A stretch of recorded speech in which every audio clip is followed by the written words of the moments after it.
Russia's foreign minister is traveling through Africa. We're going to talk about Russia's relationship with the African continent. And Nancy Pelosi has lost her blooming mind, and she's trying to make sure that we all lose ours too. Let's talk.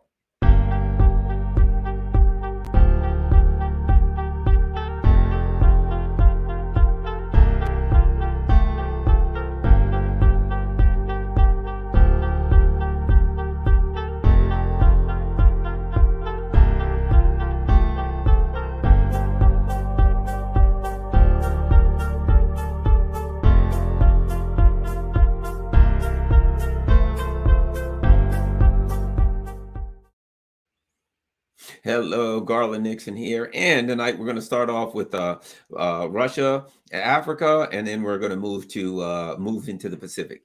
Let's start with this. So, in fact, why don't I share this interesting article with my friends? All right. Russia Foreign Minister Lavrov begins across Africa tour to sweeten leaders.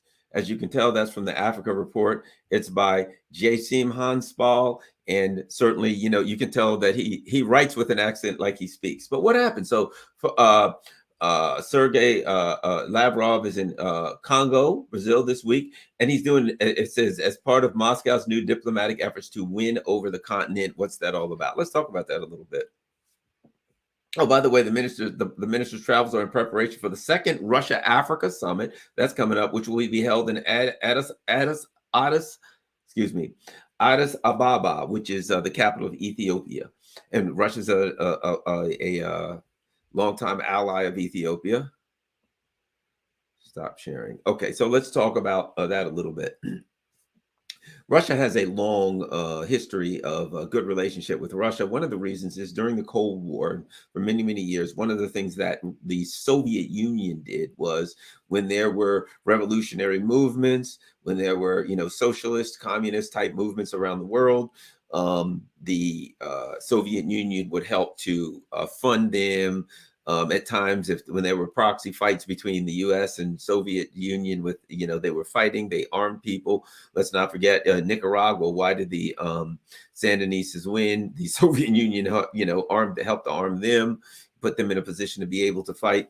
So, one of the things that happened was that a lot of the countries might I add this? There were a lot of Africans with the Moscow University, went to colleges in the Soviet Union. The Soviet Union brought in a lot of Africans to go to college in Russia. So there's that pipeline. There's the academic pipeline there, and then of course, as I said, they fueled and funded a number of revolutionary movements. Over the course of history on the African continent. That was fighting away from colonialism. So the Soviet Union if you think about it, had a very positive.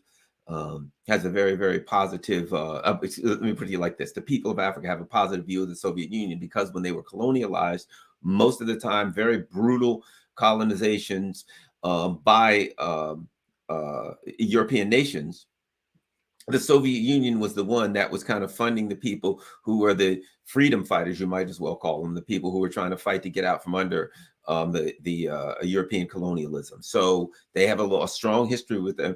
Then over the course of recent years, keep in mind something, and I don't care whether people like this or not. I don't care whether they agree with this or not. I will say that this is my understanding of reality. My understanding, based on people that I talk to, based on my view of things and my research, it appears to me, to be quite frank, that Russia and China, there are three big superpowers, you might as well call them, military, economic, whatever you want to call them. Russia, China, great powers, we'll call them world powers, great world powers, Russia, China, and the U.S. And in Africa, in the Middle East, in South America, the U.S. has tended to use their power coercively, overthrowing governments, funding violent extremist groups, and just using economic sanctions, being extremely coercive and violent, rubbing out revolutionary fighters or anyone they don't really like, even putting people in power. And when they grow tired of that person, assassinating the leader that they put in power. I mean, just terrible things. And that's what the U.S. has done throughout the colonial what we call the third world or the global south, kind of the brown world and red and yellow world, the brown and red and yellow world. That's what the U.S. is, is reality. U.S. and its colonial allies have been doing. And whatever you think of it, here's the bottom line. They haven't forgotten. So they like China and the Soviet Union. So if they have a choice, they'd rather do business with them. And so now the US is not happy with that because they have a lot of riches. They are resource rich. And given the opportunity for these countries to choose who they want, they probably ain't going to choose the United States because of coercive history, in some instance, coercive present. So, and Russia now, it's clear. One thing's clear. I believe this. Russia is dialing down the gas and oil going into Europe. I believe that Russia's plan is to go move out away, just be gone from it. Well, all of their stuff that they sell, I think Russia's plan is we're going to sell to the rest of the world. We're going to develop markets in all of these other countries, and we'll be able to survive. We'll be able to continue to build our economy by developing markets outside of the country. And I think that's what Sergei Lavrov's doing. So a couple of things that you see, contrary to what Americans believe, a lot of Americans believe who watch the news, the Russians are very well liked, and Chinese very well liked, very well accepted in the global South, in Africa, South America, etc. In fact, I recently saw a video of Sergei Lavrov being received by I believe the Gulf Council in the Middle East, and the people were standing in line. They were all but cheering. They were smiling. They were happy to see him. So the Russians have and remember something, they're part of OPEC. OPEC plus one is the plus one is Russia. They have a strong, they've got they've got history. They've got a good business reputation with them now. But here's something else that you have to understand. It's cultural too. And when people, and I understand, let me tell you why I understand this culture, to be quite frank. Because I was a police officer. And I understand that macho culture, right? That paternal macho culture. I understand it very, very well, right? Because that's the way people think in law enforcement. That's the kind of people you're dealing with, the macho type guys, right? The buzz cut kind of macho type old school guys, right? Well, when you start talking about Africa, you start talking about the Middle East and things like that, a lot of these are very paternal. They're very macho, kind of, tough guy, cultures. They're very not that the women aren't very, very well respected. It's just different than the United States. Very, very different. And one of the things they're very much about honor, right? And if you stand up to let's say there's one guy standing there and there's three guys wolfing at him, the guy says, "Come on, I'll take all three of you." That's highly respected in those cultures because it's like he's a tough guy. He's not afraid to go down fighting. And that's, if you go into African culture, Middle Eastern culture, that's very, very highly respected. The kind of person who's not afraid to go down fighting, right? Who's not scared, right? And that's respected. That will bring upon respect, right? Okay. One of the things you culturally have to understand is that Russia, in the eyes of Africa, where U.S. coercion and the overthrowing of governments is rampant, right? Even today. Russia's standing up to the bully in their eyes. If you talk to some of the people from there, you'll find out and understand that in a lot of their eyes, the U.S. is this big bully on the block, and nobody would stand up to the bully. Everybody was scared to death of the bully. You couldn't possibly stand up to the bully, right? In their eyes, the way they see the world, Russia is standing up to this big, gigantic gorilla and fighting it toe to toe, fighting it, and it looks like it might win, and they're looking at it like, so they will look at Russia is, how can I put this? I'm not going to say in awe. This is what I mean. They look at Russia culturally with great respect, because from their perspective, Russia stood up to this big guy that was pushing everybody around and said, "Come on, let's go for it. Let's fight." And Russia's getting the best of the fight. And so to them, that's like the ultimate, hey, dude, man, you're cool you're down with us. You're our kind of guy. So culturally, to understand that culturally is to know that they will be very, very much accepted. The Russians, notwithstanding the history in Africa and all this other stuff, and the history of colonialism with the U.S. and Europe throughout the global South, notwithstanding all of that, What Russia is doing now is bringing them a tremendous amount of respect in the older China too, where honor cultures where a man's honor. They really, I mean, think about what you may. That's the way their cultures work. A man stands for his honor, right? Stands for his respect. Stands for his family and his and ancestors, right? You don't want to disgrace your ancestors. It's a different way of thinking culturally. But when you understand that culture, you understand why right now they're like receiving Russians like they're, I mean, literally, you can see videos. You can see where like the Russian envoy to Venezuela, came to speak to the Congress. He got a standing rousing ovation. Why? Because from their perspective, dude, there's the big bully over there. And you stood up when everybody thought you'd lose, that nobody would dare fight this bully. And you stood up and you're fighting the bully. You're a tough son of a bitch. We like you. That's the reality of the way those cultures view Russia. That's a fact. That's a fact. I've talked to enough people in various cultures to understand that. So you've got the combination of history and currently, excuse me, the history of the Soviet Union having very positive relations with Africa and in South America, and funneling various movements that people were underground movements that was trying to get out from under Western colonialism, right? That you've got the fact that right now the UN, and in the last, especially since 91, when the Soviet Union fell, the US has been using extremely coercive methods against the global South, and even now is threatening the crap out of them with this new bill by Gregory Meeks that says basically Countering Malign Russian Influences in Africa Act, I think it's called. And of course, they would use a black man, as we say in our community, Uncle Tom type black man, to file this horrible bill that basically says the U.S., gets to punish and any African countries that like do business with Africa, that they have to make a choice, either us or Africa, kind of thing. Right. And I think the country that even more is infuriating these countries because they're being they feel like they're being coerced even more. So today, and my point being, the history we can go into today, right now, the U.S. is still using coercion against the countries in the global South. So their game is, hey man, we like Russia and China. We're gonna figure out how to work with them. I've recently, as last fall, I remember seeing in Mali there were where they kicked the French out. The Mali, what are they? The Malians? Who knows?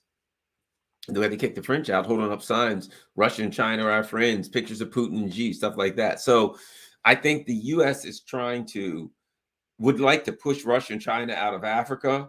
The problem is the Africans don't want to push Russia and China out of Africa. They like the Russians and Chinese, and regardless of whatever the deals they're making now, the deals they're getting with Russia and China are better than any of the deals they were getting with the U.S. because it doesn't involve getting your government overthrown and the funding of some malign extremist group that's going to end up slaughtering people all over the continent for the next 50 years, like we tend to do. So that's what's happening. Lavrov's there, I think, in the long and as I said, all this is the Russians understand that they're losing some large markets, and this is just pure business now. What the Russians doing are pure business and diplomacy. Europe's a big market. We're losing this market. We're prepared for that. We've prepared for it. We've saved. We've planned, and now we're going to now cultivate these other markets. I saw something the other day with some people that were working in some business plan in Kazakhstan. I mean, they're not leaving anything stone unturned. All these various countries that are have been allied with Russia, have been friends with Russia. The Russian diplomats are out right now like mice, man. Russia is known to have a very solid diplomatic corps, and they are out around the world doing their job, trying to open more and more markets for their products. They're trying to open more markets for their commodities that they sell, gas, oil, things like that. So they're just basically out doing sales. And the U.S. in a way has made it easy for them because all these countries that are sanctioned are like, come on, yes, I'll do business with you.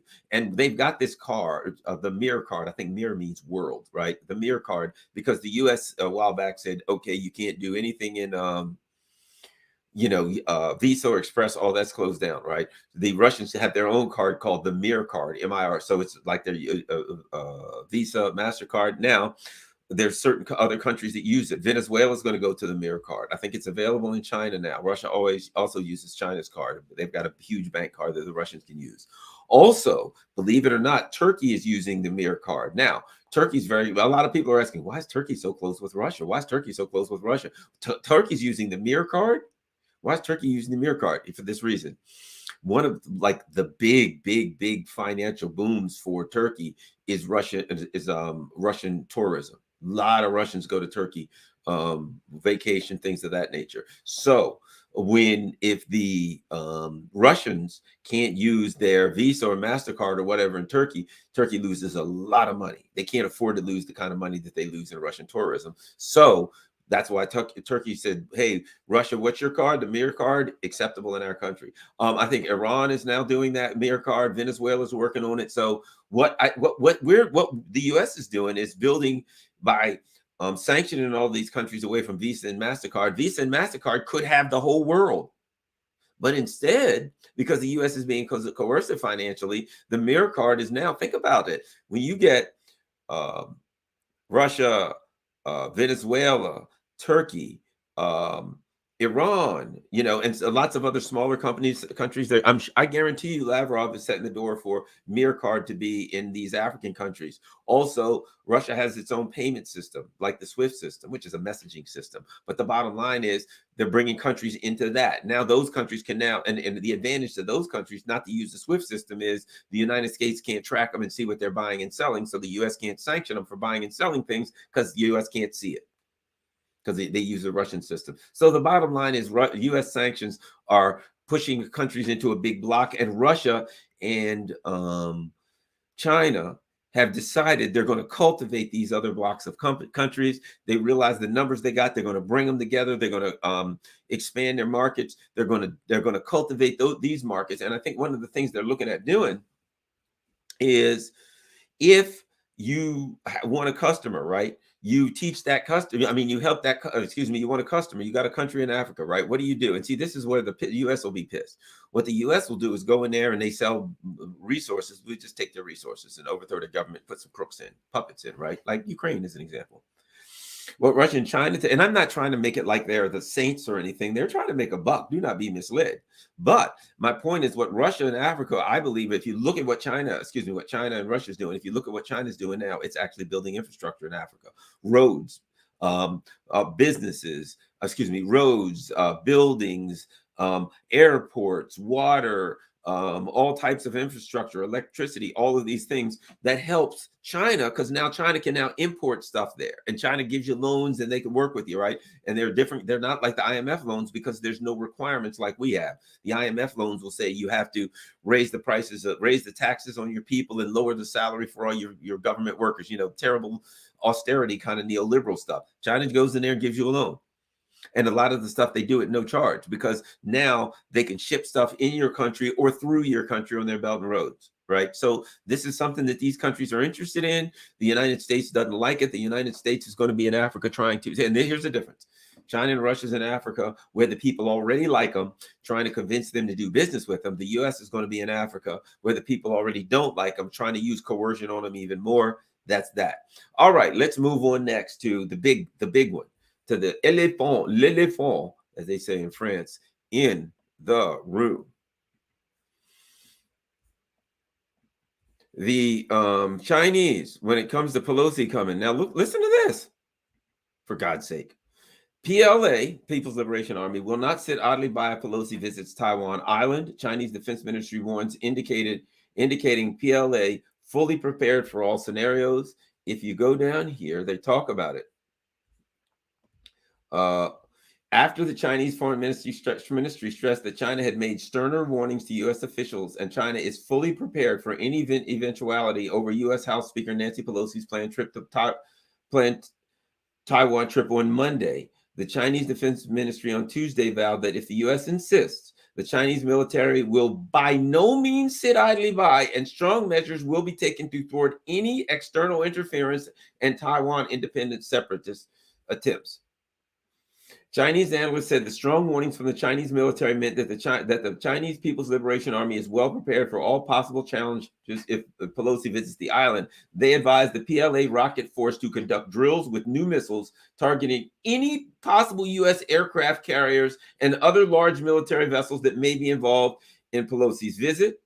So now they're saying, you guys bring in, because the U.S. said, well, we might send an aircraft carrier. And now the Chinese are saying anybody that accompanies her as a target. They're not saying they're going to shoot them. They're saying they're going to target them. And they go on to say,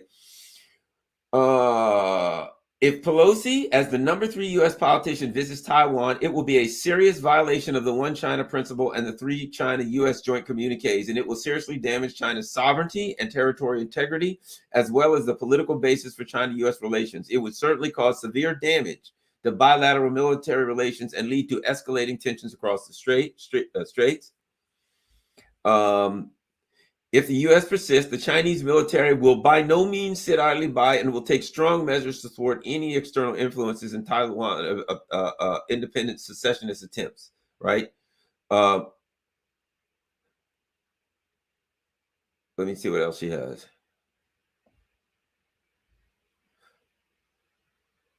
Sooner or later, the PLA's aircraft will enter the airspace over Taiwan in a legitimate and righteous move to manifest China's sovereignty over the island. To do this, we need an opportunity which could prompt the international community to better understand the mainland's move is natural rather than a provocation. Pelosi's potential visit to the island will lead to major changes on the situation in the Taiwan Straits, and PLA's strong reaction is in line with the expectation of the international community. And the visit will offer PLA good reason to send aircraft over the island.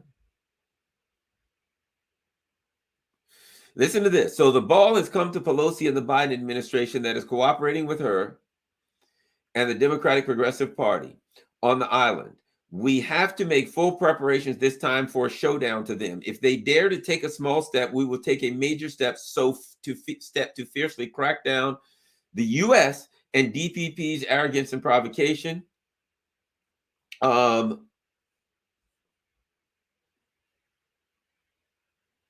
Listen to this. No matter how divided the U.S. politicians are on the issue, one thing for sure is that the Chinese mainland will by no means make any concessions on the issue, and the response will not just target Taiwan, but also the U.S., as European politicians and Japanese politicians may want to follow the U.S. So here's the bottom line. Think about this. Let me ask you this. Puerto Rico is a U.S. protectorate, colony, whatever you want to call it. And there is a movement afoot that wants to be independent. Can you imagine if the Chinese said, we're going to send the third in command of the nation of China to Puerto Rico? Oh, by the way, we're going to provide them with weapons. Oh, by the way, we're going to send lots of weapons, and we're going to help, and we're going to say yes. Well, if the U.S. Tries to keep Puerto Rico or stop Puerto Rico from being free, then we'll protect Puerto Rico. Can you imagine if China said that? That's what Joe Biden said. You have to go to war. Oh, no, you're not. Well, that's it. Boom. So the U.S. is doing that. The U.S. is, if you think about this, I always go back to this, 3 major powers, 3 world powers. One of them, the U.S., is on the border of Russia in Ukraine, causing all kind of miscreant activity, and on the border of China, where the U.S. is on the border of Russia and on the border of China, causing all kinds of mayhem, pumping weapons in there, saying we have to. Don't you think it's kind of convenient? Isn't it interesting that the U.S., there's 2 countries that the U.S. has to protect at all costs? We got to protect these 2 countries. Mike Pompeo did a speech where he said, like, there are 3, I don't get this right. I think he said 3 bells of liberty that the U.S. must protect: Israel, Ukraine, and Taiwan. In other words, we got to protect the country right on Russia's border and right on China's border, but not just protect them, arm them to the teeth. Indoctrinate them against the country next door. Help them to make inflammatory comments and threats about the country, their mother country that's right next to them. We have to do that. Why in the world? Let me ask you this. Of all the countries in the world, everywhere, why not Iceland? Monaco, maybe. New Guinea. Why do you think it is that mysteriously the United States chose what? Ukraine and Taiwan. Is it just a coincidence that they just happen to be next to Russia and China, the other two world powers? As the United States says, must weaken these other two world powers. So the United States, they must weaken them. And the U.S. is pumping weapons into the countries on their border, and that's just happenstance. No, we're doing it for democracy. We've got to save democracy. Sovereignty, although we are illegally occupying a third of Syria and including all of the oil fields and most of the wheat area. We're completely illegally occupying them. What about there's no sovereignty for Syria? That's the rules-based order. I forgot the rules-based international order that Tony Blinken has always talks about means the rules don't apply to us. The rules-based order means the rules don't apply to us. The problem is this. They do. You can say they don't apply to you. You can make that argument. But I mean, like, let me give you an example. Stand on a cliff with I don't know, a rabbit. Throw the rabbit off the cliff. I'm not saying this. I'm just saying this metaphorically. Throw the rabbit off the cliff. He's going to go down and splat, right? And then you look down and you say, those stupid animals, God, they are just, they're stupid. They don't know anything. They're animals, not like us great humans. We've got knowledge. Look, we've got this great big prefrontal cortex. We can understand things. Laws, gravity. Watch this. And you jump over the cliff because the laws of gravity don't apply to you because you're a higher being. Guess what's going to happen? Splat. So even though the U.S. says the rules-based international order, and what they mean when they say that is we are the gods of the world, we make the rules, and we tell everybody else what to do, and everyone else must act and live in a way that serves our best interest, or else. That's what we mean when we say the rules-based international order. Basically, China and Russia are saying not anymore. And a lot of the rest of the world are saying, well, tell you the truth, we're just sick and tired of it too. So now the U.S. is pushing back against a world that has changed. It's not, look, here's the bottom line. Does the U.S. have the economic and technological power to defeat China, to outdo China? Does the U.S. have the industrial power of China? No, we moved our industry to China. Does the U.S. have the economic power to take out China or to dominate China? No, the United States is $30 trillion in debt. And building this gigantic military has put us in debt. So we can't do anything with China. We can't compete with them. Technologically, we can't compete with them. So what do? We turn into knuckle dragging apes. Oh yeah, well, I'll punch you in the face then. I'll bust a beer bottle over your head. So that's what the U.S. does. Oh, we're going to send all kind of warships around there. We're going to use physical force to intimidate you. The problem is China has high technology and China has a huge industrial force. So guess what? Can you imagine how many right now? Think about this. Can you imagine the number of missiles, surface-to-surface missiles that China has waiting to fire on us?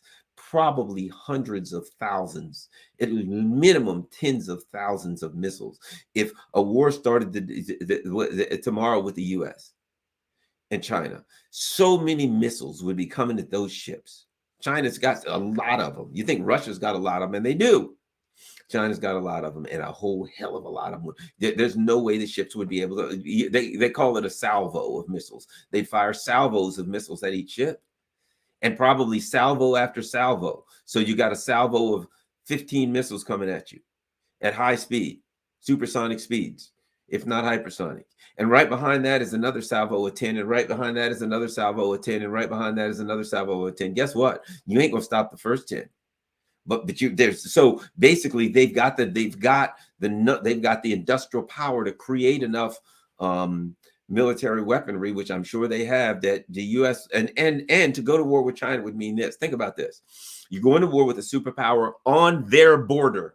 They're firing from their own airspace. They're firing from their own ground, surface-to-surface missiles on you. You got to go to them to fight them.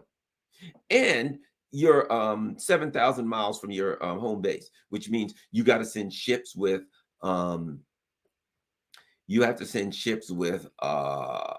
troops and supplies have to come all the way back from the US or maybe Europe. You can get them from Europe, right?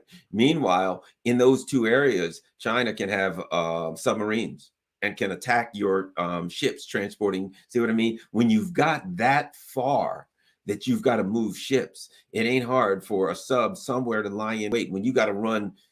A sub's got to run literally thousands of miles. Somewhere within that thousands of miles, there's going to be submarines waiting for you. And China has those drone and the AI subs. So the water's going to be littered with these freaking Chinese drone and AI subs waiting for you. Some of them probably are just kamikaze subs. They'll see a sub and go to it, attach it, and blow up. So it would be a major problem for the U.S. to go to war with China. And it appears that if Pelosi goes, here's what I think. A couple of things that could happen. One of them is China goes to war, and the way they're talking, that's what it sounds. The other thing that's possible is they look at what's happening and they say the Americans want us to attack Taiwan, and then they want to put massive sanctions against us, which the U.S. can't do because they're a number one trading partner, and it would completely wipe the U.S. economy out. But what China could say is this: here's what we're going to do. When she comes, you want to sanction us, we'll do better than that. Tesla, get the hell out of China. Nike, Walmart, and go on and on and on.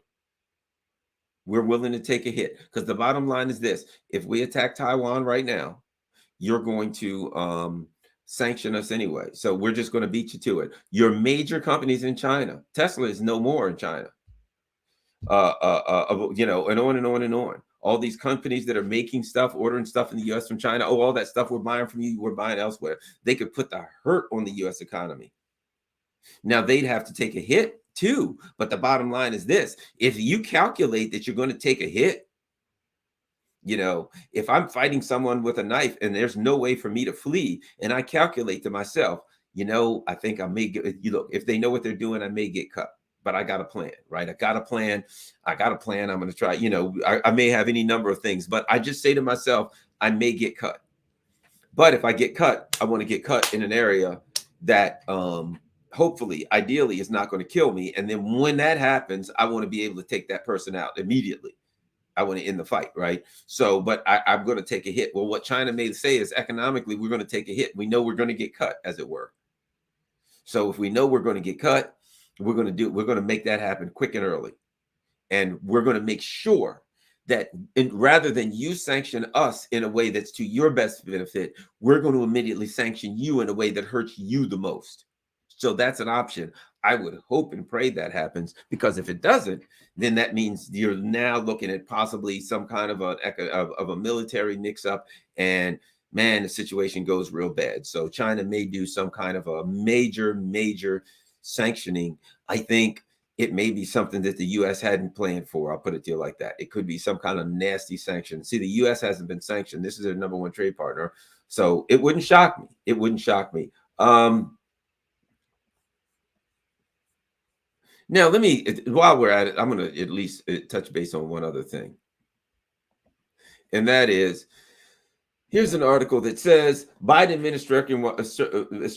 administration working behind the scenes to convince Pelosi of the risks of traveling to Taiwan, right? And then it goes on, national security officials are working to convince House Speaker Nancy Pelosi of the risks her potential trip to Taiwan could pose, right?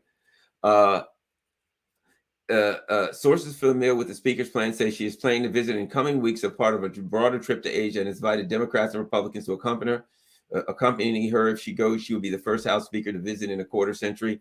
I have a feeling that if Nancy Pelosi goes to Taiwan, the rest of her trip to Asia ain't going to go as she planned. The situation is going to change dramatically. And if she's lucky, I suspect she'll get home. I don't think they'd shoot her plane down. But I tell you this much, I ain't going to say 100% that they wouldn't either. Bottom line is, it's a bad move. But let's talk about this friggin' article right here. Now, what I am to believe is that somehow Nancy Pelosi has more power than the president. She's saying, I'm going to go. The Biden administration is working to convince Pelosi of the risk. Joe Biden, as the president, is the head of the party. Either one of two things. Either he's not exercising control or they're bullshitting us. Because the bottom line is this: the president, and let me add this, the president is the person who decides foreign policy. So the reality is, if the president says, Speaker Pelosi, that's foreign policy, and I'm giving you an order as the president of the United States not to take that trip, I don't think she can do it. And if he says it's a matter of national security, I'm giving you an order not to take that trip. And I'm telling an order to, first of all, she's got to fly on what, a military jet? So I'm giving an order to the United States military. No military pilot is allowed to fly you. You are not allowed to go. Or, or it's war between you and the president of the United States. So the fact that Joe Biden knows damn well as I know, that he could say that as the commander in chief and be perfectly within his the legal limits of his political authority, that leads me to think they're bullcrapping us. That leads me to think that in reality, this is they're playing good cop, bad cop. They're playing games here. They're playing a chicken. But the bottom line is, the Chinese ain't bluffing. This is not a game. They think it's a game of chicken. It never was for them. It reminds me of, there was a movie called The Dream Team with Michael Keaton, and he was in this kind of Mexican standoff with the cops, and he's got guns pointing, they got guns pointing. It's like a little standoff, right? And the cops say, "Freeze! I'm a New York City police officer. Drop the gun." And Michael Keaton says, "No, you drop the gun. I'm an escaped mental patient with a history of violence." And the cop looks at him and he drops the gun because he's like, "Yeah, you got nothing to lose. How about that?" So the Chinese are like, "Look, Taiwan's own constitution says it is part of China. Nearly the whole world recognizes Taiwan as part of China. The U.S. officially recognizes Taiwan as part of China. If you guys are going to push back against that, then we might have to find out how this works out. Now, and then of course, here we are stuck.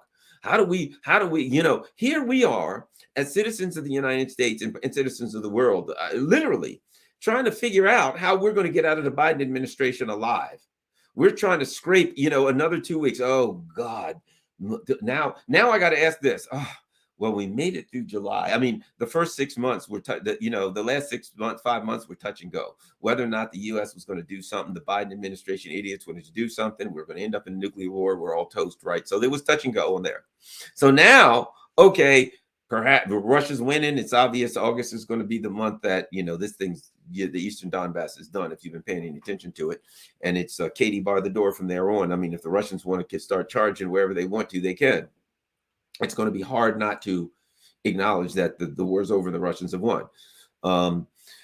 So you're thinking to yourself, maybe, just maybe. And then you look at this 8th round of sanctions in the EU and you start to realize that they were actually not, rather than sanctions, they were more concessions than anything else. And you say the EU is starting to back down a little bit, back off these sanctions, and may have to do far, far more. So I'm starting to feel like, okay, maybe we won't get fried to a crisp in nuclear annihilation. Whoo, at least we got a couple more months. And what do you know? Nancy Pelosi wakes up with a wild hair up her ass one day and says, why don't we try the Chinese to see whether or not they really will go to war? I mean, hey, you got to find out. You never know if a country is willing to go to war over you trespassing on their country without permission, unless you give it a shot. And Nancy Pelosi, I mean, God, she's horrible.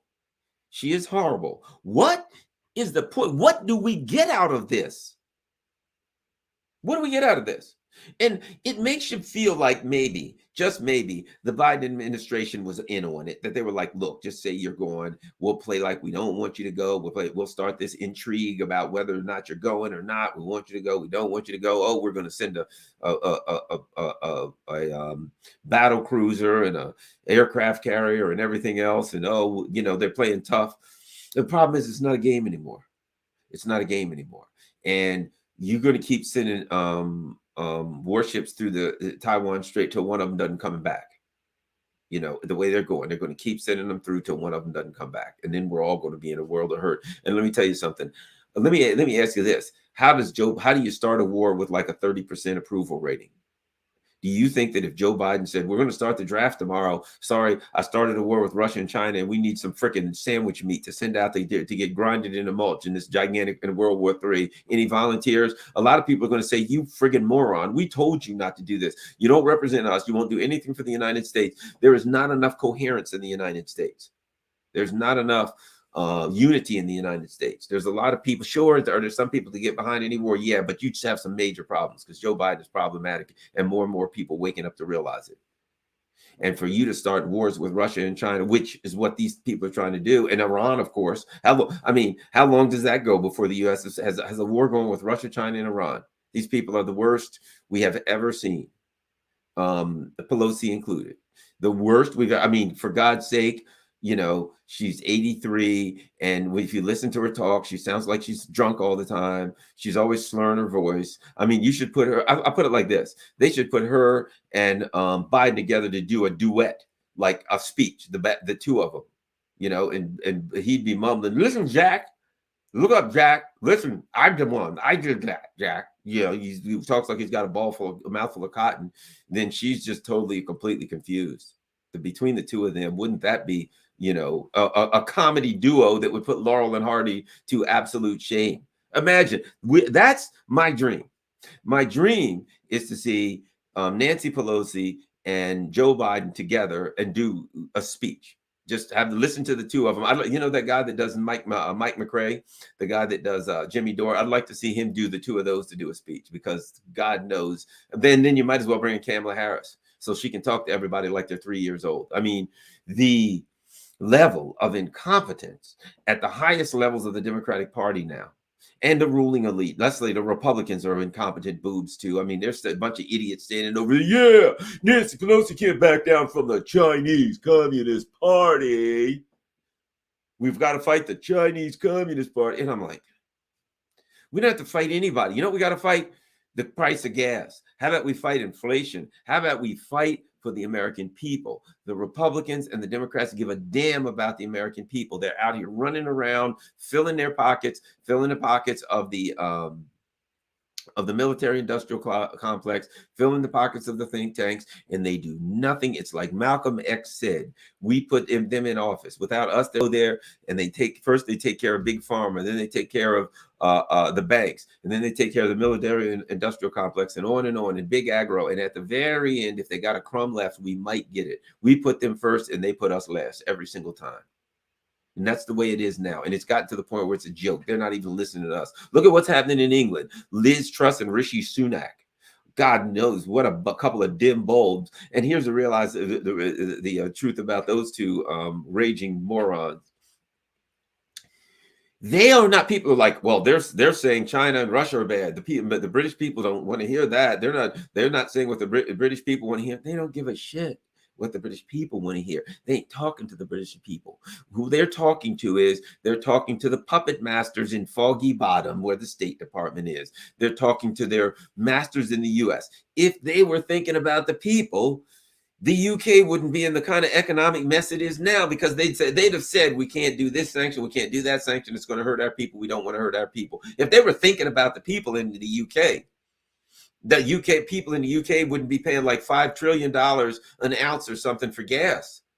God knows what they're paying, probably over 10 a gallon in our money, and everything's good. The only thing they're going to end up with in England, Ukrainian refugees. That's all they'll have. They won't have food. They won't have a place to stay. They'll just look around everywhere, and you know what you'll see right standing next to you? Hey, bud. Hey, what's happening? A Ukrainian refugee. So, and you're not supposed to eat Ukrainian refugees, by the way. That is against the law as far as I understand it. But that could change in the EU, the way things are going. God knows. But at any rate, my point being this, they're screwed, blued, and tattooed. And again, the people, Sunak and Truss, who are both, as bright as a wet match in a dark cave, both of them are saying the things that they want the leaders of the U.S. They want, I guess, Biden. Are they even talking to Biden? I'm sure they know this guy's, shaking hands with the invisible man. He ain't making the decisions.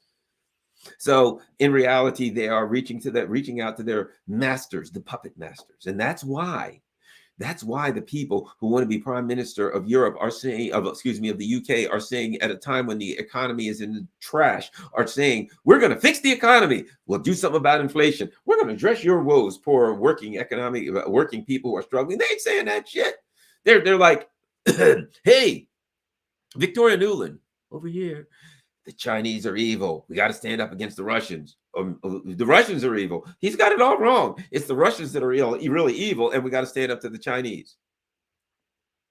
That's what we're dealing with. So as bad as we're screwed, the people in the UK are screwed too, but we got to watch the next month. And that's what it's going to be like with the Biden administration. Get used to it. If we make it through this month, no guarantees, just saying.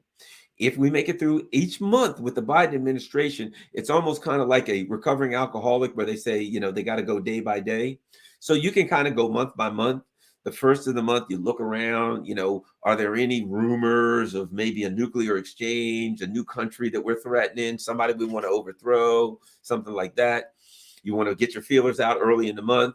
As the middle of the month goes, you got to look at Nancy Pelosi's travel schedule. Is she traveling somewhere that's going to cause World War III? Is Blinken threatening another Muslim nation, AFRICOM? Have they, who have they bombed within the last 24 hours? That could cause problems. So the bottom line is this: as the month goes on, you'll figure it all out. And on the 31st, you could look backwards under Biden administration every month, kind of like when you're in prison. You ever see like the people in prison, these prison movies, and they'll have scratches on the wall, 1, 2, 3, 4, and a line through it. And every one of those is the day they were there until they get out, right?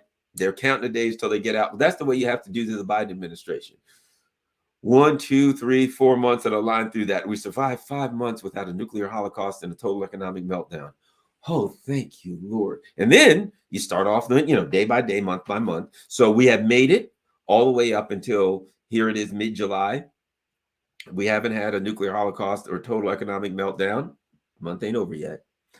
But late July, but Pelosi next month is going to put us on our seat's edge once again so we can find out if this freaking idiot who is in an administration full of freaking idiots is going to do what idiots do. I'm sure Tony Blinken is all for it because Tony Blinken is the most dangerous man in the world. He is George W. Bush. He's an idiot who thinks he's a genius. That's Tony Blinken. All right. Well, geez, looks like I've been on long enough. Let me look. If we got some people, we got some super chats. I'm sure we got some. So I'm going to start today on Rockfin. What do we got on Rockfin? I think we have some tips on Rockfin. There's people. JVB says, profound analysis, Garland, and in a good way. Thank you, JVB. Thank you for that tip. Wow, we got a lot of people talking, and I can't find the tips, but I will. Give me time. Give JVB, that's one. Oh, that's it. All right. I know we got some super chats. Let's look. Baby Gerald says, for excellent analysis of Ukraine and what's going on in Taiwan, check the Defense Politics Asia channel on here. He's being shadow banned, so I told him I'd plug his work. He's also covering the South China Sea and Myanmar. So that's the Defense Politics Asia channel, huh? The Defense Politics Asia channel. I will surely do that. And you know what, my dear friend Gerald, because of that super chat, I'm going to try to find it. I wonder if we can find it. Why? And share it with everybody. How's that? Since you were kind enough, it's called the Defense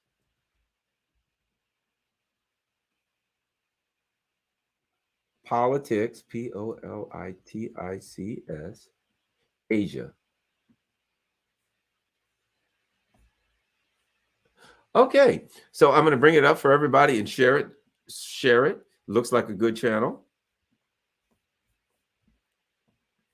That's it right here. Look at this. DPA, Defense Politics Asia. Defense Politics Asia is a media platform dedicated to providing deep insight into military geopolitics, internal politics, and I guess something else. So I'm going to subscribe for now. I'm going to check it out. Thanks a lot. Certainly appreciate that, Baby Gerald. I'm going to subscribe, check out a couple videos over the course of the next day and see what it looks like. All right. Any more super chats? Thanks a lot, Baby Gerald. And here's a super chat. And Serge Lubomodrov says, haven't the Congress limited the president's influence in foreign policy? It was done to prevent Trump from getting too friendly with Putin, but now it affects Biden. No. Here's the bottom line. The Congress has abdicated all of their power. They do have power when it comes to declaring war. They do have foreign policy power, and they have gotten rid of it. Now, no, nothing happened from getting Trump too close to quote Putin. It had nothing to do with Putin. What it had to do with was Russia. Don't get mistaken. Don't think that if for some reason that Vladimir Putin died, just the aliens took him tomorrow, that things would suddenly change. They have you bamboozled so that you don't say Russia, you say Putin. No, here was the concern. It wasn't, first of all, think about this. Trump getting friendly with Putin. What difference would that make if they had a cup of tea together, if they were just friendly? This was not about friendliness. This was about policy. They make a lot of money expanding NATO. Look, they just expanded a couple of NATO, and the Congress just passed a bill saying that they have to encourage all NATO countries to pay 2% of their GDP in military hardware. So guess what? Sweden and Finland, you lose. If you come into NATO, guess what? There goes 2% of your GDP to the United States, to Lockheed Martin and Raytheon, et cetera. So the bottom line is, it was to prevent Trump from legitimately questioning U.S. foreign policy regarding Russia. Trump wanted détente with Russia, rapprochement with Russia. He was questioning, why do we need NATO? Russia's basically, he was saying, Russia's not a threat to Eastern Europe. Why do we need NATO? Which is true. Why do we need NATO? Russia's not a threat to Eastern Europe. The only reason that Russia's at war right now in Eastern Europe is because NATO was encroaching on their border and threatening them. So it's not that Europe needs NATO to protect them from Russia. NATO was aggressively going towards Russia, growing on Russia's border, threatening Russia, making threatening comments about Russia, supporting and building a government in Ukraine that was pathologically anti-Russian. So no, it had nothing to do with Trump and Putin. And the bottom line is this: it had ultimately Congress is given all of its power to the national security state, to the executive branch. And if Biden says to Nancy, "You damn near, no, you can't do it," he has the legal authority to do that. And at that point, she can't do it. Anyway, let's look for questions. There's Q&A. If a NATO member got attacked, would the United States really assist? I think it depends. For instance, one of those little teeny countries like Latvia or the Baltic countries, they'd have like 1.5 million people in them, or 3 million at max. I don't think there's 6 million people in all three of these little postage stamp sized countries. I personally don't think Lithuania, I really personally don't think that the U.S. would go to war for those countries. Don't forget, Article 5 does not say that all NATO countries must go to war for other NATO countries if one of them is attacked. Article 5 says, they have to do due consideration and blah, blah, blah, blah, blah. So nothing's automatic. Let's see, any other questions? A debate I want is Garland versus Brad Friedman. That's funny. Brad Friedman, he's the guy from Brad Blog. He's the guy that comes on after me after KPFK.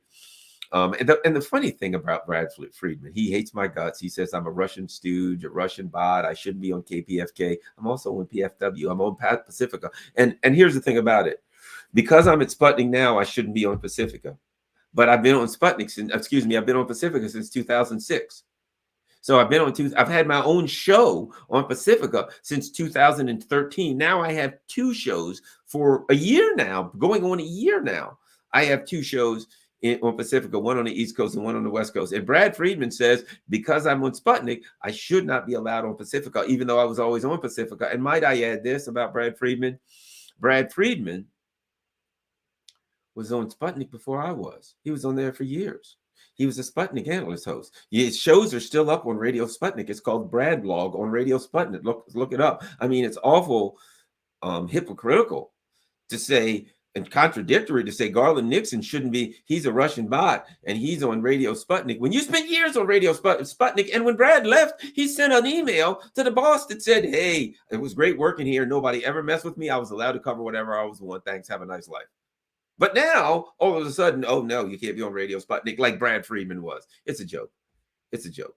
I don't have time for that kind of foolishness with Brad Friedman. Thanks for bringing that up. Go Mexico. What do we got? Garland, have you heard the Algeria, Nigeria, Angola tension? Oh no, about natural gas.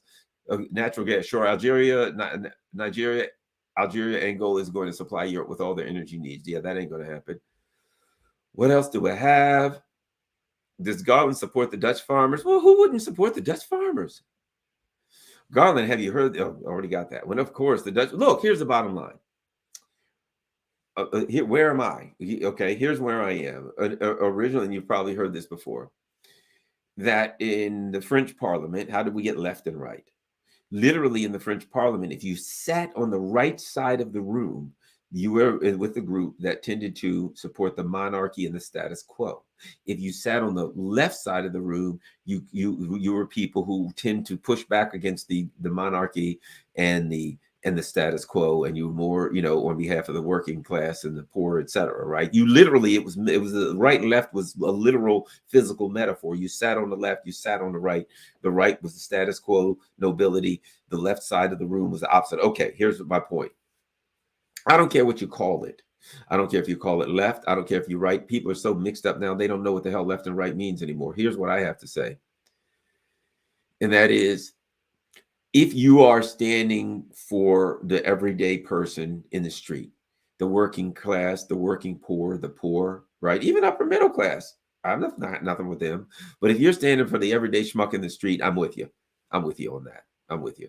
So the people in Ottawa, did I agree with everything that they said? Absolutely not. I don't agree with everything that I say. One day I'll say something, the next day I'll disagree. But I say this. I believe that their cause was just, and I believe they were fighting for the average working person, just a plain old blue-collar truck driver, and I was down with them. And that's the way I feel about the farmers. As I always tell people, my dad was a longshoreman. He wore a hard hat. He was in a union. He made a good, honest living for his family, right? And I was very fortunate.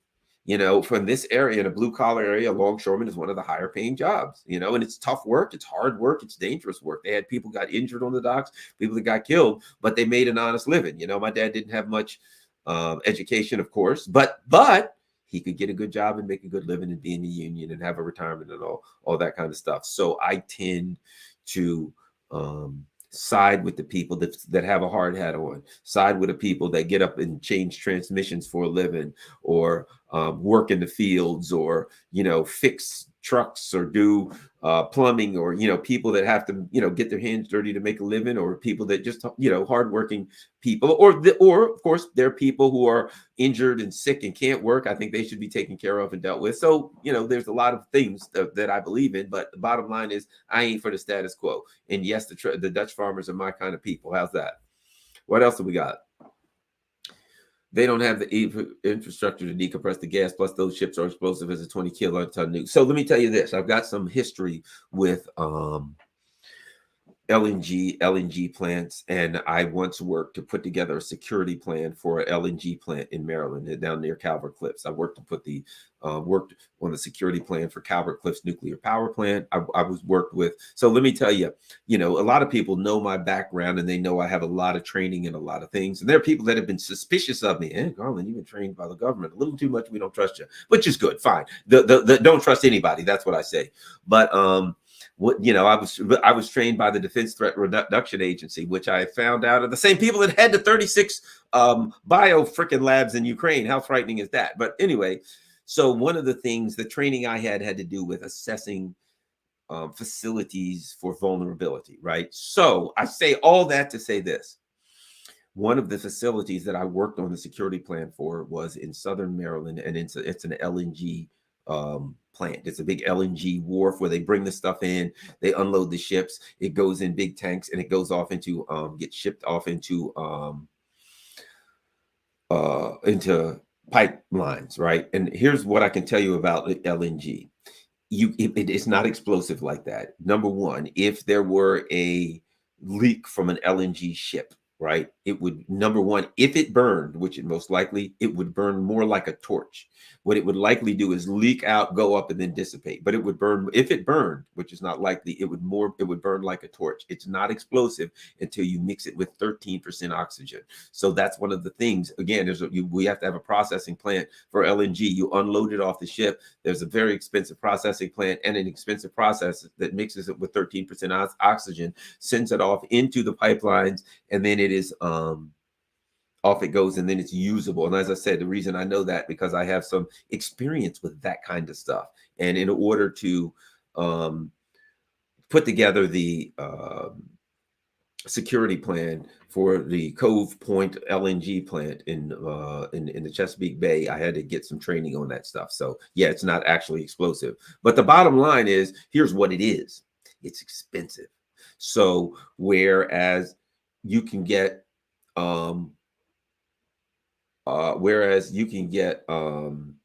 gas through a pipeline, wherein the Russians bring it up out of the ground.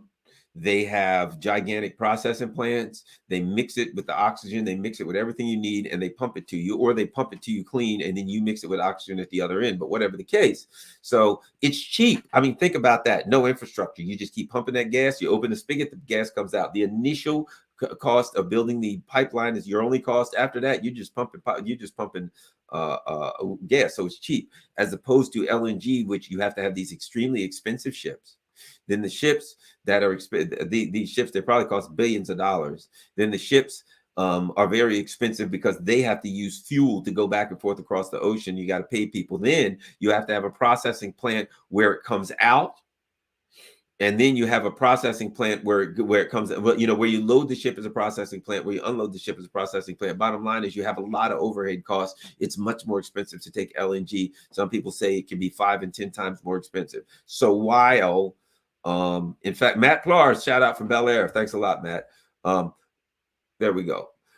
So while, in fact, it is possible, it isn't right now, but let's just say if it's possible for Europe to replace their cheap gas from Russia with liquefied natural gas. Can you imagine right now, if your heating bill for your home, whatever it is right now, and it ain't cheap for my home, went up by 5 to 10 times, went up by 5. I can't imagine what it would be if it went up 5 to 10. What mine would be if it went up 5 to 10 times. That's what people are looking at.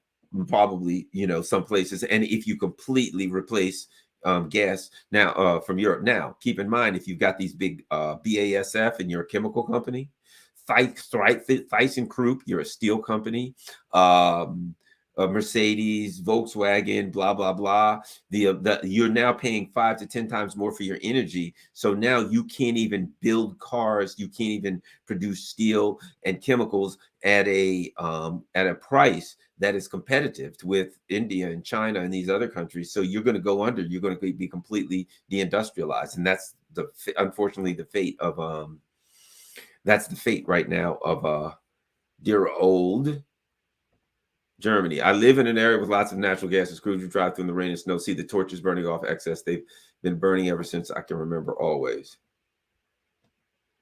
Diaper Biden could not care. You're right. What up? What do we got? USA protects war criminals who do the US's bidding. The City of London Wall Street system has been crashing for decades in countries who are dedicated to development instead of bailing them out of the targets in the final phase of the collapse. All right, what else do we have? Europe is a small continent with little natural resources to dig, yet they choose to get rid of the biggest country in the world to supply them. Oh, Europe is so done. They're so done. They're so toast. Anna Magna says Ukraine. Okay, Ukraine, it is. What else do we got here? Matt Arrett and AR have covered this. Yeah, they're awesome. All right, well, thanks very much, everybody. A couple of things. Empire is dying. Empire is dead. Let's just we just want to make sure it doesn't take everybody else with us, right? I'll end up by thanking everybody for your super chats. It's not too late. Thanking everybody for your tips on Rockfin. Not too late. Thank everybody. If you look in the show notes of my YouTube show, if you're watching this on some other platform, make sure you go to my YouTube channel and become a member. Go to my Rockfin, ROKFIN, rockfin.com/Garland Nixon. That's also in the show notes of my YouTube channel. Make sure you smash the like button and click the little bell on YouTube so that you'll receive notifications. Be sure, absolute sure, that you go to my Rockfin channel and become a member is $9.99 a month. That allows you to see all my premium stuff, but you could be a subscriber. It doesn't cost anything. But members also help keep the channel going. In my show notes, last but not least, for those who would contribute, I got patreon.com. You can do $5, $10 a month, whatever you can do a month would be great and a tremendous amount of help. We also have Buy Me a Coffee, which is very similar to Patreon. You can go in there. You can do a one or you can do like one time donations right now. I'm going to set it up like Patreon, but right now you can go to Buy Me a Coffee and you can see that right now below my name. It's also in the show notes and you can contribute that way. And of course, PayPal is always good. Patreon, PayPal, Buy Me a Coffee is great. Make sure you subscribe to all my channels. Share this on all of your social media platforms. Peace. Have a wonderful Tuesday, and I will talk to you all tomorrow. Peace. I'm out. Oh, and by the way, if you get a chance, if you anywhere see Crosstalk, I was coming up with Peter Lavelle. I was on there with Ray McGovern and somebody else. I forgot. Some guy from Toronto this morning. So that should be out and about. Thanks a lot. Oh, anything else? Britain is a kakistocracy between choosing a plutocrat and an imbecile. Exactly. And a plutocratic imbecile. All right. Thanks. Peace. I'm out.